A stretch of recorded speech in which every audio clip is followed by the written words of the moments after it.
अस्मच्छ्री गुरुचरणारविन्दाभ्यां नमो नमः। श्रीरामचन्द्रपरब्रह्मणे नमो नमः। चूडामणिकृतविदुः वलयीकृतवासुकिः भवो भवतु भव्याय लीलाताण्डवपण्डितः।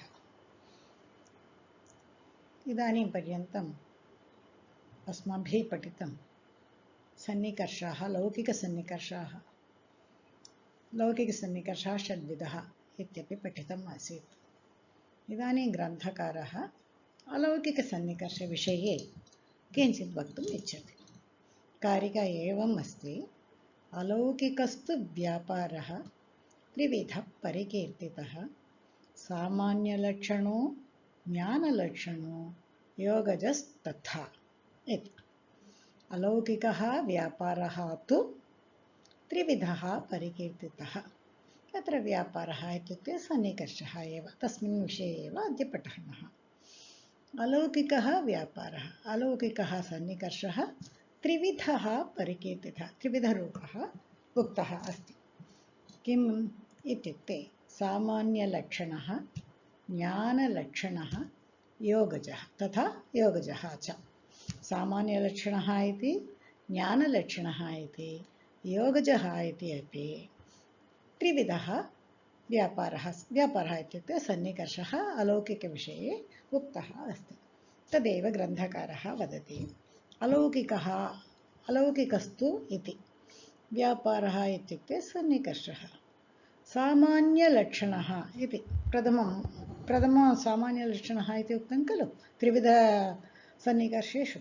तत्र सामान्यलक्षणः इति तत्र कर्मधारयसमासः न वक्तव्यं भवति, बहुव्रीहिः वक्तव्यं भवति इति वदति। सामान्यं लक्षणं यस्य इत्यर्थः। अतः अस्माभिः सामान्यलक्षणम् इत्यत्र एवमेव बहुव्रीहिसमासमेव करणीयं भवति। सामान्यं व्युत्पत्तिः एवं स्वीकरणीयं भवति। सामान्यं लक्षणं यस्य इति। अत्र लक्षणपदेन द्विविधमपि वक्तुं शक्यते। लक्षणपदेन किं वक्तुं शक्यते? एकं स्वरूपमपि वक्तुं शक्यते। तथैव लक्षणपदेन स्वरूपं कस्य स्वरूपम् इत्युक्ते तत्र सामान्यम् इति उक्तं खलु। सामान्यं लक्षणं यस्य, सामान्यस्य लक्षणम् इत्युक्ते स्वरूपम् इति वयं स्वीकर्तुं शक्यते। सामान्यस्य स्वरूपं यस्य सः सामान्यलक्षणः भवति इति। सामान्यं किं भवति? अस्माकम् एतत् पर्यन्तं पठितविषये सामान्यः इत्युक्ते जातिः इत्येव खलु स्वीकृतः। सामान्यं जातिः अपि भवति, घटव्यक्तिश्च तदेव सामान्यं भवति। द्वयमपि सामान्यं भवितुम् अर्हति। तदेव तेषां लक्षणं स्वरूपम् आत्मा यस्य इति व्युत्पत्त्या किं भवति? अत्र जात्यात्मकः व्यक्त्यात्मकः च सन्निकर्षः स्वीकर्तुं शक्यते। एकं भवति जात्यात्मकः, अन्यद् भवति व्यक्त्यात्मकः। द्वयमपि स्वीकर्तुं शक्यते। प्रथमं किं भवति? अत्र लक्षणपदेन यदि स्वरूपम् उच्यते तदा सामान्यस्वरूपा प्रत्यासक्तिः इत्यर्थः लभ्यते इत्युक्तं। प्रत्यासक्तिः इति नूतनः शब्दः अत्र प्रयुक्तः अस्ति। प्रत्यासक्तिः इत्युक्तेपि तदपि सन्निकर्षः एव भवति, किन्तु प्रत्यासक्तिः स्त्रीलिङ्गे वर्तते इति कारणात् तत्र सामान्यलक्षणा, ज्ञानलक्षणा, योगजा इति वयं वक्तुं शक्नुमः। यदि सन्निकर्षः इति पुल्लिङ्गे वदामः चेत् सामान्यलक्षणः सन्निकर्षः, ज्ञानलक्षणः सन्निकर्षः, योगजः सन्निकर्षः। स्त्रीलिङ्गे किं भवति? सामान्यलक्षणा प्रत्यासक्तिः, ज्ञानलक्षणा प्रत्यासक्तिः, योगजा प्रत्यासक्तिः इति। द्वयमपि समानार्थकाः एव। तच्च इत्युक्ते तत् सन्निकर्षः इन्द्रियसम्बद्धविशेष्यकज्ञानप्रकारीभूतं बोध्यं। सन्निकर्षः तत्र किं भवति? केन सह सन्निकर्षः भवति? यदि वयं चिन्तयामः चेत्, यदि अनुमानप्रकारणं भवतु या अत्र सन्निकर्षः भवतु, प्रथमं तु यद्यपि वयम् अलौकिकं दर्शनं कर्तुम् इच्छामः, तदापि तत्र प्रथमम् अस्माभिः लौकिकसन्निकर्षः अपेक्षते एव। लौकिकसन्निकर्षं विना तज्ज्ञानं विना अलौकिकसन्निकर्षः न सम्भवति। एवमेव अनुमाने अपि प्रथमम् अस्माभिः भूयो दर्शनं कुत्रापि कृतं स्यात्, तेनैव अस्माभिः व्याप्तिः गृहीतं भवति, तेन व्याप्तिस्मरणेनैव अनुमानं साधयितुं शक्नुमः। अत्रापि सन्निकर्षे अपि प्रथमम् इन्द्रियसम्बद्धविशेष्यकज्ञानप्रकारीभूतं बोध्यं तदेव ग्रन्थकारः वदति। तथा हि यत्र इन्द्रियसंयुक्तः धूमादिः तद्विशेष्यकं धूमः इति ज्ञानं यत्र ज्ञातं तत्र ज्ञाने धूमत्वं प्रकारः तत्र धूमत्वेन सन्निकर्षेण धूमाः इत्येवं रूपं सकलधूमविषयकं ज्ञानं जायते इति वदति। इन्द्रियं पञ्चेन्द्रियाणि सन्ति, मनः अपि षष्ठमः इन्द्रियः इति अस्माभिः पठितमेव अस्ति। इदानीं प्रथमं वयं पञ्चेन्द्रियविषये पश्यामः। अतः मनसा अन्यद् वदति अग्रे ग्रन्थकारः। अतः इन्द्रियं तत्र सम्बद्धः स्यात्। चक्षुरिन्द्रियम् अस्ति, चक्षुरिन्द्रियेण धूमः दृश्यते, चक्षुरिन्द्रियेण धूमः स्वीक्रियते खलु। धूमः तत्र चक्षुस्संयोगेन तत्र धूमः स्वीकर्तुं शक्यते। चक्षुषा धूमः दृश्यते। तत्र धूमः किं भवति? यत्र इन्द्रियसंयुक्तः चक्षुस्संयुक्तः धूमादिः इत्युक्ते घटपट किमपि तत्र वक्तुं शक्यते, जात्यात्मकः वक्तुं शक्यते। तदेव सामान्यात्मकः इत्युक्ते व्यक्त्यात्मकः अपि स्वीकर्तुं शक्यते एव। अतः चक्षुस्संयुक्तः धूमः यत्र विशेष्यकं भवति, अत्र विशेष्यकं वर्तते खलु, तत्र विशेष्यके चक्षुस्संयुक्ते विशेष्यः धूमः इति ज्ञानम् अस्माभिः जातं। धूमः इति ज्ञानं यत्र जातम्, एतत्तु लौकिकसन्निकर्षः एव खलु। चक्षुषा यदा सन्निकर्षेण चक्षुस्संयुक्तसन्निकर्षेण धूमः गृह्यते चेत् धूमः इति ज्ञानं लौकिकज्ञानमेव भवति। तत्र ज्ञाने धूमज्ञाने प्रकारः धूमत्वं वर्तते। धूमज्ञाने प्रकारः धूमत्वं, तत्र धूमत्वेन सन्निकर्षेण धूमत्वमेव अत्र सन्निकर्षः कः भवति? धूमत्वं। कः सन्निकर्षः भवति? अलौकिकः सन्निकर्षः। लौकिकः सन्निकर्षः चक्षुस्संयुक्तधूमः, धूमे यः प्रकारीभूतः धूमत्वं वर्तते, तत् धूमत्वमेव अलौकिकसन्निकर्षः भवति। तेन अलौकिकसन्निकर्षेण प्रथमम् अस्माभिः इन्द्रियसम्बद्धधूमस्य विषये ज्ञानं स्यात्। यदि स्यात् तत्र प्रकारीभूतधूमत्वं स्वीकृत्यैव सकलधूमाः इति सर्वत्रापि अस्माभिः ज्ञानं जायते एव इति उच्यते। अत्र यदि इन्द्रियसम्बद्धम्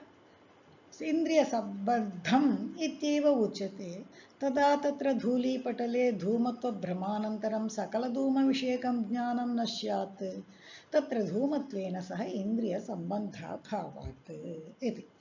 तदा किं भवति? अस्माकं लक्षणं किम् आसीत्? तच्च इन्द्रियसम्बद्धविशेष्यकज्ञानप्रकारीभूतम्। तत्सन्निकर्षः कथं भवति? इन्द्रियसम्बद्धविशेष्यकं यद्वर्तते तस्मिन् ज्ञाने यः प्रकारीभूतं वर्तते, प्रकारीभूतवा वर्तते, तदेव खलु सन्निकर्षः इति अस्माभिः स्वीकृतं। तदा तच्च इन्द्रियसम्बद्धविशेष्यकज्ञानप्रकारीभूतम् इति किमर्थं वक्तव्यं? गुरुभूतं खलु।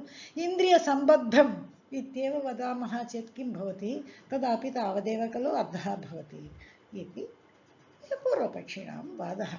तदा किं भवति इति ग्रन्थकारः वदति। यदि इन्द्रियसम्बद्धविशेष्यकज्ञानप्रकारीभूतम् इति न वदामः, केवलम् इन्द्रियसम्बद्धम् इत्येव वदामः चेत् तत्र कः क्लेशः भवति इति चिन्तयामः चेत्, तदा यत्र धूलीपटले धूमत्वभ्रमानन्तरं सकलधूमविषयकं ज्ञानं न स्यात्, तत्र धूमत्वेन सह इन्द्रियसम्बन्धाभावात् तदा वर्तते।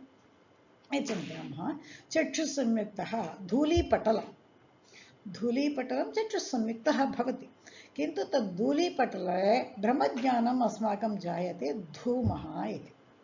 भ्रमेण तद् धूलीं दृष्ट्वा धूलीपटलं दृष्ट्वा वयं चिन्तयामः तत्र धूमः वर्तते इति चिन्तयामः।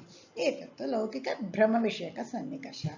तत्र धूमः धूमे धूमत्वं प्रकारविधया भासते इति वयं वदामः, किन्तु पूर्वपक्षिणां वादः कः? धूमत्वं यदि सन्निकर्षः स्यात् अत्र प्रकारीभूतः एव सन्निकर्षः भवेत् चेत् अत्र धूमत्वं प्रकारीभूतः वर्तते वा इत्युक्ते नास्ति।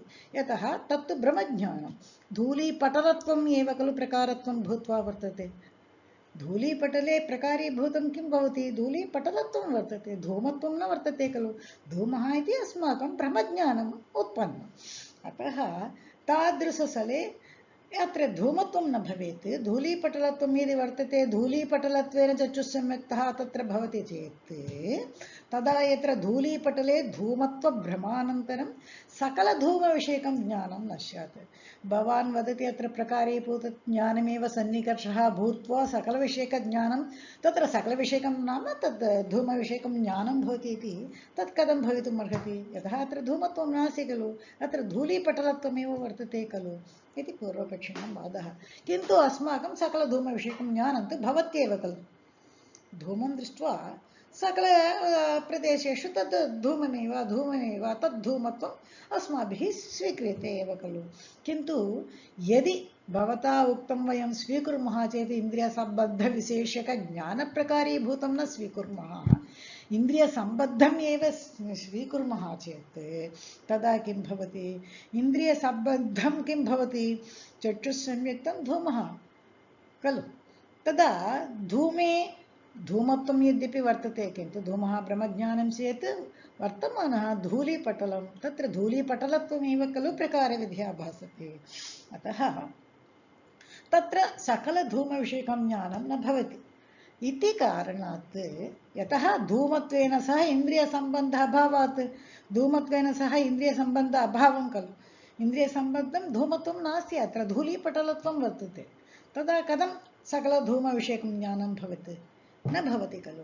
अत एव उक्तम् इन्द्रियसम्बद्धविशेष्यकज्ञानप्रकारीभूतम्। अत्र इन्द्रियसम्बद्धविशेष्यकं किं? धूमः। तत्र प्रकारीभूतं किं भवति? तज्ज्ञाने धूमज्ञाने प्रकारीभूतं धूमत्वमेव भवति खलु। यद्यपि ब्रह्मज्ञानमेव स्यात्, किन्तु यत् ज्ञानम् उत्पद्यते तस्मिन् ज्ञाने तदेव खलु प्रकारीभूतः धूमत्वमेव खलु वर्तते। अतः अस्माकं वक्तव्यं किं भवति? इन्द्रियसम्बद्धविशेष्यकज्ञानप्रकारीभूतम् इति सम्पूर्णतया वक्तव्यमेव भवति इति ग्रन्थकारेण उक्तम् अस्ति। तदेव वदति मन्मते तु इन्द्रियसम्बद्धं धूलीपटलम्, इन्द्रियसम्बद्धं तु धूलीपटलमेव, किन्तु तद्विशेष्यकं धूमः इति ज्ञानम् अस्माकम् अस्ति। अत्र विशेष्यकरूपेण किं वर्तते? धूमः इति ज्ञानं। तत्र प्रकारीभूतं धूमत्वमेव प्रत्यासक्तिः सन्निकर्षः भवति। इन्द्रियसम्बद्धश्च लौकिकः ग्राह्यः। अत्र इन्द्रियसम्बद्धः भवान् वदति अलौकिकसन्निकर्षः, अलौकिकसन्निकर्षस्य इन्द्रियसम्बद्धं किमर्थम् अपेक्षते इत्युच्यते चेत् इन्द्रियसम्बन्धः सर्वदा लौकिकः एव ग्राह्यः भवति। तेन लौकिकेन यत् प्रकारीभूतं धर्मं तत्र भासते, तेन सन्निकर्षेण अलौकिकसन्निकर्षः भवति इति नैयायिकानां वादः। इदं च बहिरिन्द्रियस्थले इदमेव उक्तं।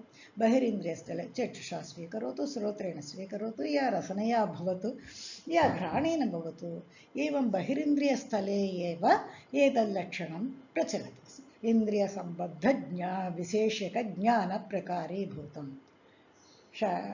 तदा मनः षष्ठमः इन्द्रियः खलु। अतः मानसस्थले तु किं वदामः? ज्ञानप्रकारीभूतं सामान्यं प्रत्यासक्तिः। मानसस्थले वयं किं वदामः? केवलं ज्ञानप्रकारीभूतं सामान्यं तदेव सन्निकर्षः इति वदतु। परन्तु समानानां भावः सामान्यम्।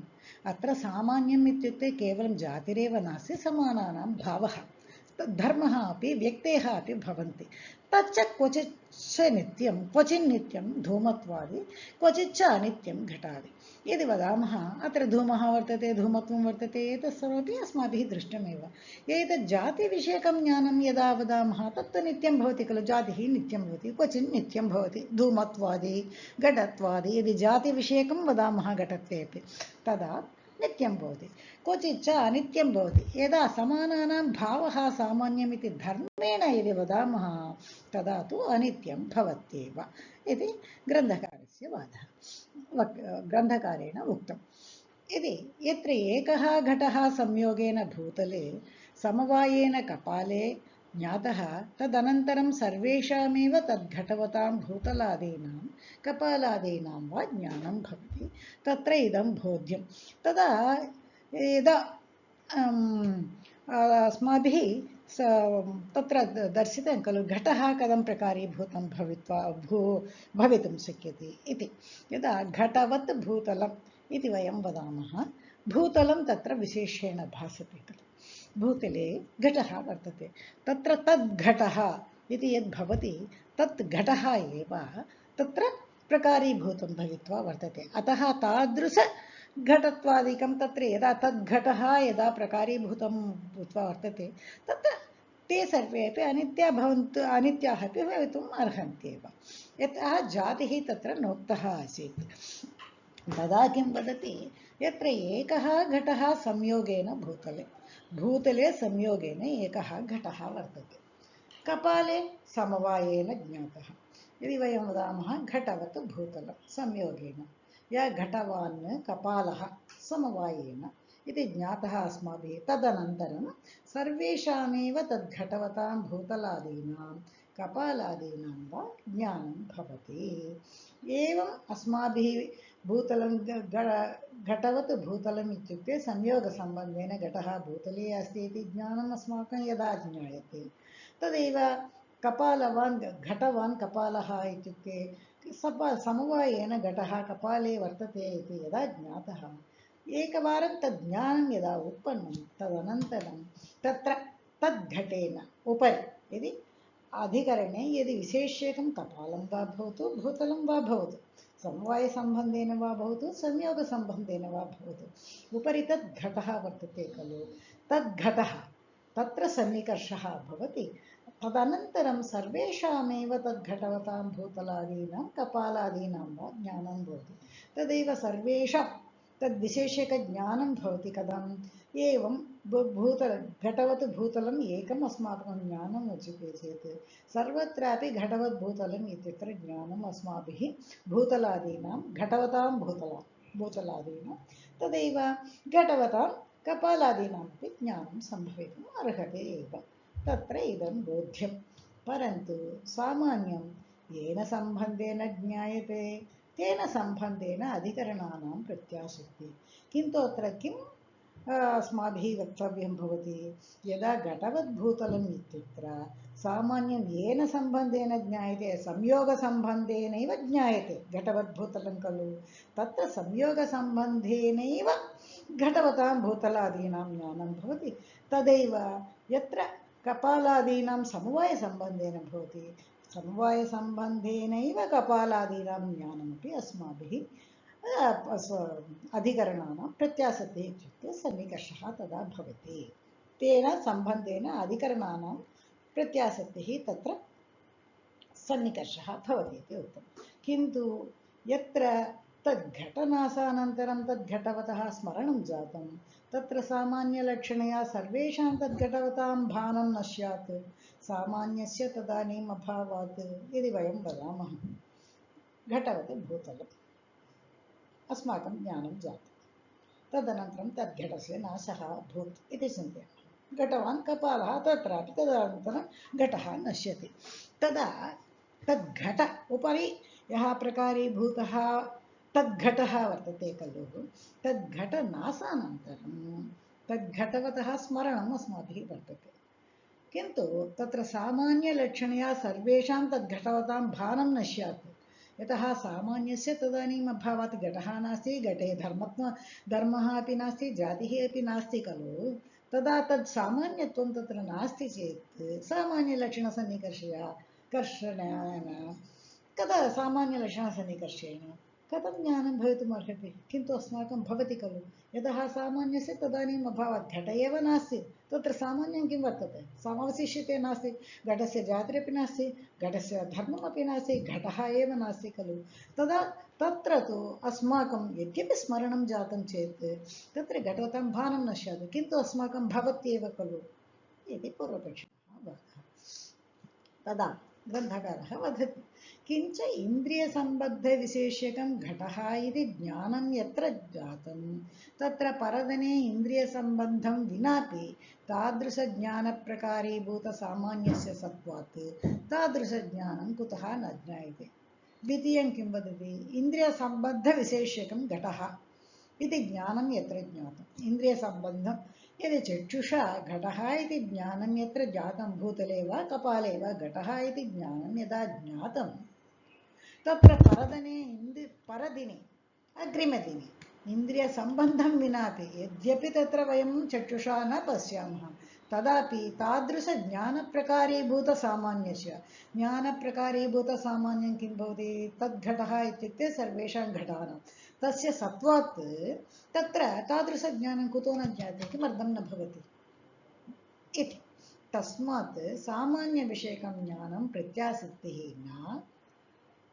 न तु सामान्यम् इत्याह तस्मात् अतः सामान्यविषयकं ज्ञानं प्रत्यासक्तिः सामान्यविषयं सामान्यं न प्रत्यासक्तिः सामान्यं न सन्निकर्षः सामान्यविषयकं ज्ञानं यद्वर्तते तज्ज्ञानमेव सन्निकर्षः भवति सामान्यविशेषकं ज्ञानं यदि वर्तते चेत् अत्र विशेषकं घटः ज्ञानं वर्तते खलु अतः ज्ञानं अत्रापि अस्माकं किमपि क्लेशः न भवति यदि प्रथमप्रश्ने तत्रापि क्लेशः न भवति अतः सर्वत्र वयं किं वदामः यदा अस्माभिः अनुमानखण्डेपि चिन्तितं लिङ्गं न ज्ञायमानं लिङ्गं नास्ति लिङ्गज्ञानमिति उक्तं खलु तदेव अत्रापि सामान्यविषयकं ज्ञानमेव प्रत्यासक्तिः न तु सामान्यम् इति ग्रन्थकारः वदति आसक्तिराश्रयाणां तु सामान्यज्ञानमिष्यते आसक्तिः इत्युक्ते प्रत्यासक्तिः इत्युक्ते सन्निकर्षः आश्रयाणां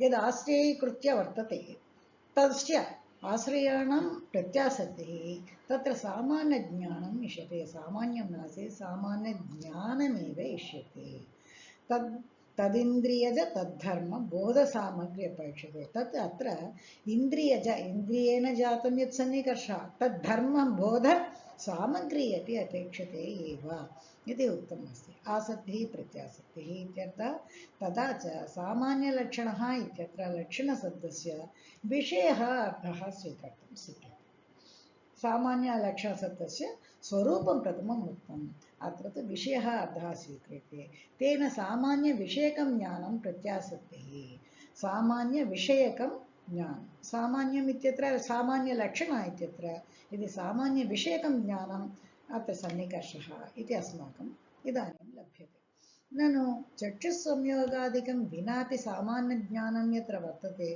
तत्र सकलघटादीनां चाक्षुषादिप्रत्यक्षः स्यात् अतः तदिति चक्षुस्संयोगादिकं विनापि ये संयोगादिकं नास्ति इत्यपि सामान्यज्ञानं यत्र वर्तते यदा अस्माकं यद् पुरा दृष्टम् इदानीं सामान्यज्ञानं वर्तते अस्ति स्मरणरूपः वा किमपि भवतु तत्र सकलघटादीनां चाक्षुषप्रत्यक्षः स्यात् सकलघटादीनाम् इदानीमपि चाक्षुषादिप्रत्यक्षः भवेत् खलु इत्युक्ते अस्य अर्थः एवं नास्ति यदा बहिरिन्द्रियेण सामान्यलक्षणया ज्ञानं जननीयं तदा यत्किञ्चित् धर्मिणि तत् सामान्यस्य तदिन्द्रियजन्यज्ञानस्य सामग्री अपेक्षिता बहिरिन्द्रियेण पञ्चेन्द्रियैः यदा सामान्यलक्षणया ज्ञानं जननीयं तदा किञ्चित् धर्मणि यत्किञ्चित् धर्मणि तत् सामान्यस्य धर्मे तदिन्द्रियजन्यज्ञानस्य तदिन्द्रियेण जन्यज्ञानं भवति तत्र सामग्री अपेक्षिता भवति किञ्चित् सम्यक्तः लौकिकसन्निकर्षः